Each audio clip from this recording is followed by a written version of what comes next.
మాట్లాడుతున్నారు. ఎవరు ప్రతినిధిగా ఇన్నాళ్ళు తప్పుడు ఇవి చేసుకుంటూ కేసు బిల్డ్ చేస్తూ ప్రయత్నం చేస్తూ వచ్చారు. అదంతా ఈరోజు బయటపడి ఇంకా అంతకంటే వేరే ఆధారం ఏం కావాలి?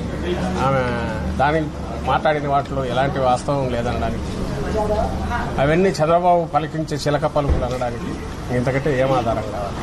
కాబట్టి దాని మీద పెద్ద మాట్లాడాల్సింది. అది ఆమె సమాధానం చెప్పాలి. 2-3 వాస్తవాలు ఉన్నాయి. ఆమె దాంట్లోనే ఇంకో పాయింట్ ఏదో ఉంది. తన తండ్రి ఎమ్మెల్సీగా ఓడిపోవడానికి కారణం ఏంటి, దానికి వీళ్లే కారణమని ఆమె ఈరోజు అంటే. ఆ రోజు 2017లో ఎమ్మెల్సీ ఎలక్షన్ జరిగినప్పుడు దాదాపు 160 పైగా ఓట్లు ఎక్కువ వైఎస్ఆర్సీపీకి ఉన్నాయి. వైఎస్ వివేకానందరెడ్డి గారు పంపింగ్ మెజారిటీతో గెలవడానికి కావాల్సినంత మెజారిటీ ఓట్లు పార్టీకి ఉన్నాయి. అందుకోసమే జగన్మోహన్ రెడ్డి గారు తన చిన్నాన్నను దానికి పోటీ దించారు. ఓడిపోయే సీటు చంద్రబాబు నాయుడు లాగా పెట్టలే. మా సీటు ఏదైందో దానికి తన చిన్నాన్న గారిని పెట్టారు. ఏ చిన్నాన్న గారిని? ఎవరైతే జగన్మోహన్ రెడ్డి గారి తండ్రి చనిపోయిన తర్వాత రాజశేఖర రెడ్డి గారు చనిపోగానే అటువైపు వెళ్లి జగన్మోహన్ రెడ్డి గారి రాజకీయంగా అంతు చూడాలని పోటీకి దిగారు వివేకానంద రెడ్డి గారు జగన్మోహన్ రెడ్డి గారి తల్లి గారి మీద, విజయమ్మ గారి మీద. ఆయనను దగ్గరికి తీసుకొని ఆయన అలాగే వచ్చి కలిసిపోయారు పార్టీలో. అన్ని అంతకుముందు ఏమేం చేశారో అవన్నీ పొరపాటు అని గ్రహించారు, ఓపెన్గా చెప్పారు, వచ్చేశారు. అంతే ఇదిగా దగ్గరగా ఈయన తీసుకున్నారు. ఆయన అడగకుండానే ఆయన ఎమ్మెల్సీగా పోటీ పెట్టారు. ఆయన గెలిచి ఉండాలి సునాయాసంగా 160 ఓట్ల మెజారిటీతో, 5 ఓట్ల మెజారిటీ. అలాంటి వ్యక్తి మీద పోటీ చేసింది టీడీపీ నుంచి ఎవరు? ఈరోజు ఎవరైతే వీళ్ళు థ్యాంక్స్ చెప్తున్నారో ఆ ముఠాకు చెందిన బీటెక్ రవి.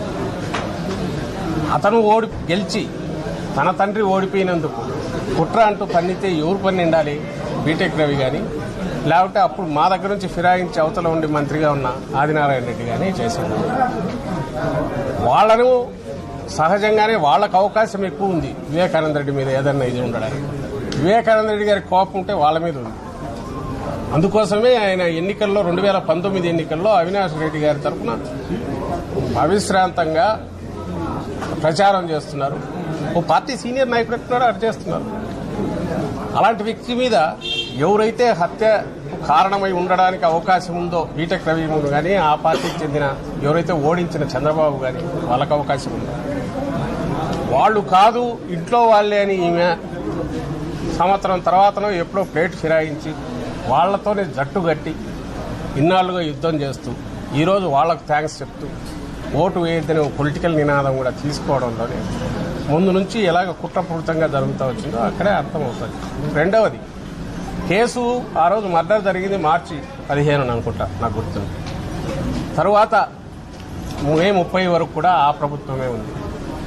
ఆమె మాటల్లోనే ఉంది హత్య కేసు జనరల్గా వారం రోజుల్లో తేలిపోతుంది.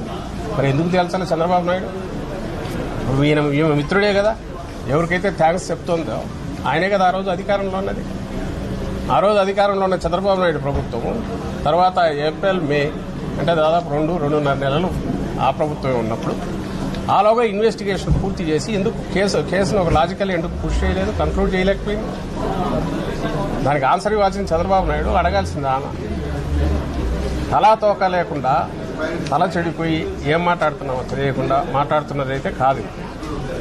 ఈరోజు పూర్తిగా ఒక రాజకీయ కుట్రతో ఆమె అక్కడికి వెళ్లి ఢిల్లీలో ప్రెస్ కాన్ఫరెన్స్ పెట్టారని అర్థమవుతుంది. ఎన్నికలు దగ్గరకు వస్తున్నాయి కాబట్టి చంద్రబాబు నాయుడు ఉసిగొల్పి ఇంకొకరితో ఇలాంటివి మాట్లాడించడం, ఆయన అస్త్రాలన్నీ ఓటౌట్ తీసుకుని ఏ రకంగా ఇది చేస్తున్నారు, ఇది ఒక ఉదాహరణ మాత్రమే అవుతుంది. వైసీపీ అభ్యర్థులంతా స్మగ్లర్లు గోండాలు ఉన్నారని చెప్పేసి చంద్రబాబు నాయుడు ఆరోపిస్తున్నారు. వైసీపీ అభ్యర్థులంతా కూడా స్మగ్లర్లు గోండాలు ఆయన జగన్మోహన్ రెడ్డి గారినే అంటున్నారు. ఆ తర్వాత వైఎస్ఆర్సీపీ మరి వాళ్ళల్లోనే బయటకు పోయిన వాళ్ళని తీసుకుంటున్నారు. మరి వాళ్ళంతా గుండాలు వాళ్ళైతే వాళ్ళు పోగానే బయటికి పోగానే స్వచ్ఛమైన వాళ్ళు అయినారేమో ఆయనే చెప్పాలి.